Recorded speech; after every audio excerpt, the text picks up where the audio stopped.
bon, ça fait je vais y arriver. Ça fait longtemps que j'ai pas fait de vidéo et bon bah il y a eu des événements, ce qui fait que bah, j'ai pas trop eu la tête à à faire des vidéos. Donc maintenant bah me revoilà. Et ouais. Et donc bah, je sais pas si vous me voyez là.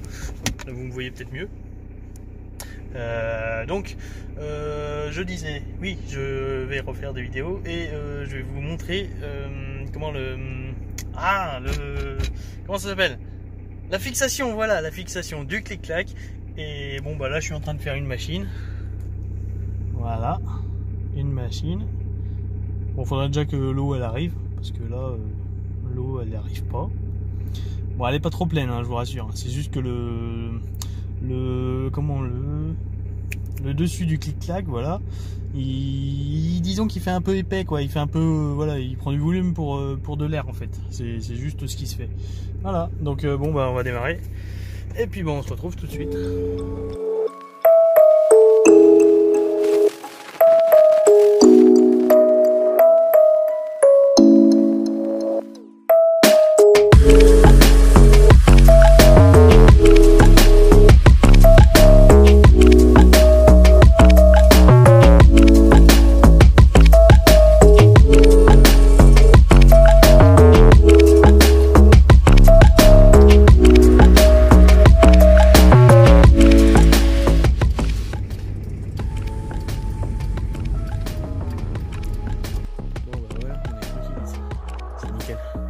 Donc je vais ouvrir. Hop. Donc comme vous voyez, il n'y a plus de dessus de clic-clac, vu que tout est à l'abri. Ma machine tourne, mais je me suis éloigné. Bon bah bon, voilà quoi. Donc j'enlève ça et on se retrouve tout de suite. Voilà, donc le matelas est ici à l'avant. D'ailleurs, ça dépasse. Et maintenant j'ai libre accès au cœur du clic-clac. Voilà. Donc, je vais enlever les câbles de démarrage. Ouais, câbles de démarrage. On sait jamais. Voilà. Donc, ce clic-clac, je l'ai acheté environ 200 €. Et bah, comme vous voyez, il y a ici un fond qui est présent à l'origine. Ce fond là, on l'a découpé. Voilà, découpé. Ensuite, on a rehaussé le clic-clac. On a rehaussé le clic-clac en mettant des tasseaux aux quatre coins, en dessous des, dans les angles en fait, en dessous des tasseaux d'origine. Et voilà ce que ça donne.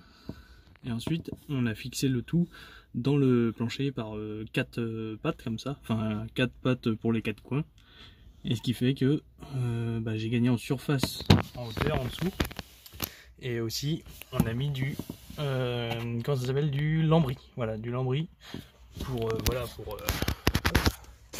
pour habiller un petit peu. Et ce qui fait que ça rend pas trop mal en fait. Donc voilà, fixation toute simple. Voilà, la même là-bas. Ici, le petit chauffage chinois, du Vasto, 2000 watts. Voilà. Et voilà, c'est pas plus compliqué que ça. J'ai donc pareil ici, hop, que j'arrive à passer, voilà. Ça c'est une chaussette anti-humidité avec de la silice dedans. Voilà. Et donc pareil ici, voilà. Comme j'ai dit, aux 4 coins. Hop, voilà. Et donc oui, ça habille l'extérieur du clic-clac.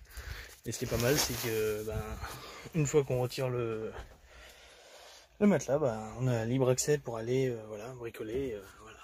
J'ai l'accès à mon réservoir qui est donc une nourrice de 12 litres pour le Webasto. J'ai mis ça parce que en fait c'était plus pratique. Puis c'était ce qui nous restait, donc je l'avais déjà. Et en fait elle est juste calée. Elle est bien calée entre la paroi qui est ici et le clic-clac. Donc ça rentre pile poil. Ici à l'avant j'ai la batterie qui est bien poussiéreuse, hein, on change pas, une équipe qui gagne. Voilà, donc l'espace entre la batterie et le clic-clac, la batterie étant calée par des tasseaux. Ici j'ai la caisse du réchaud avec des bonbonnes de gaz. Et voilà, voilà comment ça se passe. Voilà. Donc maintenant, moi je vais remettre tout ça, je vais retourner à ma laverie. Bon, aussi, tant que je suis dans la zone, je peux vous montrer. Hop, voilà, je démarre. Voilà, et ce qui se passe, c'est que voilà, peu importe la vitesse, dès que je suis à pas en sous régime, mais un petit peu au-dessus du ralenti, donc on va dire, je sais pas, 1100 tours, un truc comme ça. Si je joue trop avec la pédale d'accélérateur, hop, et que je maintiens après, voilà, j'ai des secousses, voilà, et toujours à peu près au même régime. Je passe en troisième.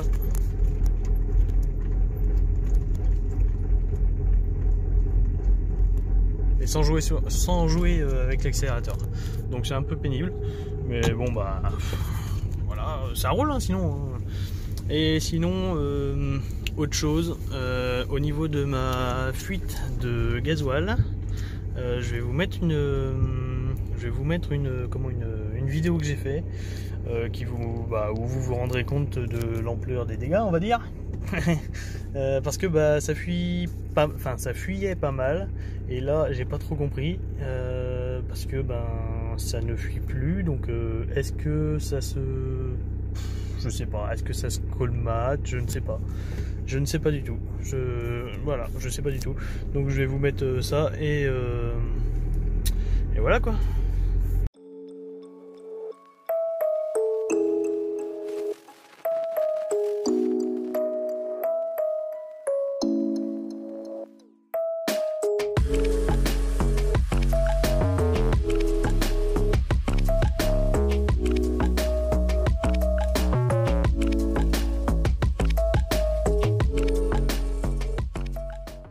Bon, elle est déjà finie. Je viens d'arriver, hein. Elle est déjà finie. Bon, voilà. Ça a été vite, hein. J'ai pas vu passer les 40 minutes. Franchement, c'est ça quand on fait des vidéos, on voit pas le temps passer. Bon, par contre, je vais quand même mettre à sécher parce que je pense que là, il y a besoin de sécher beaucoup, là. Avec le dessus du clic-clac, la couette, le duvet, les affaires. Bon, j'ai tout mélangé. Ça passe, ça le fait. Dans la grande machine, 18 kg. Et voilà quoi. Je mets au séchage et je vous reprends après. Bon voilà. Séchage en cours. C'est parti pour une petite demi-heure. Je verrai si c'est sec, et sinon je remettrai encore peut-être un quart d'heure ou une demi-heure. Voilà. Et sinon, pour ceux qui se demandent pourquoi il fait nuit, comment dire, l'histoire c'est que il est, voilà, 23h17, et l'histoire c'est que il y a personne en fait. Il y a personne. Les machines, voilà. Hop, je vais mettre que vous me voyez quand même. Donc voilà, je disais, ouais, les machines sont libres. Libre. Les machines sont libres. Il n'y a personne. À cette heure-là, au moins, on est tranquille. Donc l'idée, c'est qu'en fait, je fais toujours ça. Rudy, c'est pareil, mon frangin, il fait toujours ça. Il n'y a que, voilà, dans des cas urgents qui ne me sont pas arrivés, je ne crois pas. Non, j'ai pas. Mais bon, en cas de besoin, j'irai quand même la journée, voilà. Mais voilà, préférence pour la nuit. Et puis de toute façon, on est des oiseaux de nuit, nous. Ouais. Donc sinon, pour la petite histoire, qu'est-ce que je vais vous dire? Le véhicule, donc là, ouais, je disais, ça fuit plus. J'en cherche un autre. Enfin, j'en cherche un... Oui, si, j'en cherche un autre.